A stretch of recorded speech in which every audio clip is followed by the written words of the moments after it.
Facebook এখন থেকে আপনার যা পুরনো ভিডিও রয়েছে সেগুলো ডিলিট করবে। হ্যাঁ, আপনি ঠিকই শুনেছেন, ফেসবুক আপনার ভিডিও ডিলিট করবে। আমি আবারও রিপিট করছি, ফেসবুক আপনার ভিডিও ডিলিট করবে। নতুন একটা আপডেট চলে এসেছে ফেসবুকে এবং ভিডিওটা দেখার পরে আপনারা বিচার করবেন যে আপডেটটা ভালো না খারাপ। তবে আমার মতে আপডেটটা একদমই ভালো নয়, ক্রিয়েটারদের জন্য খুবই খারাপ একটা আপডেট। ফেসবুক থেকে আপডেটটা নতুন আনা হয়েছে। কি আপডেট রয়েছে আমি সাইডে স্ক্রিন শেয়ার করছি, এখান থেকে আপনারা সব বুঝতে পারবেন। দেখুন এখানে ফেসবুক ফর ক্রিয়েটার্স, এটা হচ্ছে ফেসবুকের অফিসিয়াল একটা পেজ এবং এই পেজেই এই আপডেটটা দেওয়া হয়েছে। বলেছে আপডেটিং আওয়ার ফেসবুক লাইভ, ভালো করে দেখুন, updating hour Facebook live video storage policy. Live video স্টোরেজের ওপরে কিন্তু এই আপডেটটা এসে। আর লাইভ ভিডিওটা কতটা গুরুত্বপূর্ণ আমরা প্রায় প্রত্যেকেই জানি। যারা ফেসবুকে ভিডিও আপলোড করেন, ফেসবুক থেকে টাকা ইনকাম করেন বা এখনও পর্যন্ত কন্টেন্ট মনিটাইজেশন পাননি, তো সেক্ষেত্রে ফেসবুকে লাইভ ভিডিও করা কিন্তু খুবই গুরুত্বপূর্ণ। লাইভ ভিডিও যত করবেন তত আপনি তাড়াতাড়ি ফেসবুকের কন্টেন্ট মনিটাইজেশন পেয়ে যাবেন, তাই তো। তো এইবার সেই লাইভ ভিডিও নিয়েই কিন্তু আপডেট, এখন আপনার ভিডিও ডিলিট করা হবে, আপনার লাইভ ভিডিও ডিলিট করা হবে। তাহলে আপনি কিভাবে কন্টেন্ট মনিটাইজেশন পাবেন? দেখুন কি বলা হয়েছে, বিগিনিং অন ফেব্রুয়ারি 19, মানে ফেব্রুয়ারি 19 তারিখ থেকে, গতকাল থেকেই new live broadcast can be replayed, downloaded or share from Facebook pages or profiles for 30 days, after which they will be automatically removed from Facebook। অর্থাৎ আপনি এখন থেকে ফেসবুকে যে লাইভ ভিডিও বানাচ্ছেন, এখন থেকে সেই লাইভ ভিডিও আফটার 30 ডেজ, মানে 30 দিন পরে অটোমেটিক্যালি ডিলিট হয়ে যাবে। অটোমেটিক্যালি সেই 30 দিন পরে লাইভ ভিডিও ডিলিট হয়ে যাবে।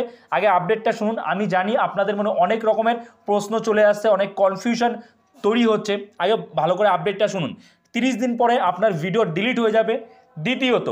দ্বিতীয় যেটা, সেটা হচ্ছে আপনি আগে যে লাইভ ভিডিও করেছেন, আগে আপনার যে আগের লাইভ ভিডিওগুলো ছিল সেগুলো কিন্তু আপনি চাইলে সারা জীবন রেখে দিতে পারতেন, কিন্তু এখন কি হয়েছে, আগের লাইভ ভিডিওগুলো আপনার ডিলিট হয়ে যাবে। কিভাবে ডিলিট হবে?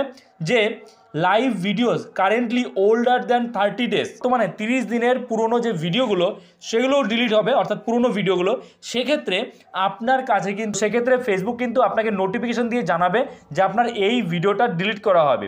তো সেই নোটিফিকেশান আসার পরেও আপনার কাছে 90 দিনের সময় থাকছে। 90 দিনের মধ্যে আপনি চাইলে সেই ভিডিওগুলো ডাউনলোড করে রাখতে পারেন। যদি আপনার কোনো ইম্পর্টেন্ট ভিডিও হয়, যে এমন কোনো ইনফরমেশান শেয়ার করেছেন যেটা ভবিষ্যতে কাজে লাগতে পারে, তো সেই ভিডিওগুলো আপনি চাইলে ডাউনলোড করে রাখতে পারেন ফেসবুক থেকে। এবং সেই ধরনের কিন্তু এখানে দেখুন কি বলেছে, we are launching new tools to make downloading your previous live videos easier. অর্থাৎ আপনার যে আগের লাইভ ভিডিওগুলো রয়েছে সেগুলো আপনি ডাউনলোড করতে পারবেন যদি চান। তো তার জন্য ফেসবুক থেকে কিন্তু ডাউনলোডিংয়ের জন্য নতুন টুল লঞ্চ করা হয়েছে। তবে 19 তারিখ, অর্থাৎ গতকাল থেকে স্টার্ট হয়েছে এটা, এবং সবার প্রোফাইলে কিন্তু এখন এই আপডেটটা আসেনি। ধীরে ধীরে এটা রোল আউট হবে এবং আপনার প্রোফাইলেও আপনি চেক করে দেখুন যে সেই নোটিফিকেশান আসছে কিনা। যদি নোটিফিকেশান চলে আসে তাহলে অবশ্যই আপনার যদি কোনো পুরনো দরকারি ভিডিও থাকে তাহলে অবশ্যই ডাউনলোড করে রাখুন, তা নাহলে কিন্তু 30 দিন পর আপনার live video Facebook automatically delete করে দেবে। তো এই ছিল একটা আপডেট, আশা করি আপনারা বুঝতে পেরেছেন এবং অবশ্যই কমেন্টসে জানাবেন যে আপডেটটা কি আপনাদের ভালো লাগলো না খারাপ লাগলো, সেটা নিশ্চয়ই জানাবেন। আমার তো একদমই ভালো লাগেনি, কারণ এই যে লাইভ ভিডিও, ফেসবুকই বলে লাইভ ভিডিও করার জন্য, কিন্তু সেই ফেসবুকই লাইভ ভিডিও ডিলিট করে দিচ্ছে। তাহলে কিভাবে আপনি কন্টেন্ট মনিটাইজেশন পাবেন? দেখুন, কন্টেন্ট মনিটাইজেশন পেতে গেলে বা ফেসবুকের মনিটাইজেশনের টুল পেতে গেলে আপনাকে কি করতে হবে, সবসময় রেগুলার না হলো 2 দিন 1 দিন পর তো আপনি লাইভ করবেনই, তো কোনো না কোনো লাইভ ভিডিও তো আপনার ফেসবুকে থাকবেই। তবে হ্যাঁ, এখানে আরও একটা সমস্যা রয়েছে।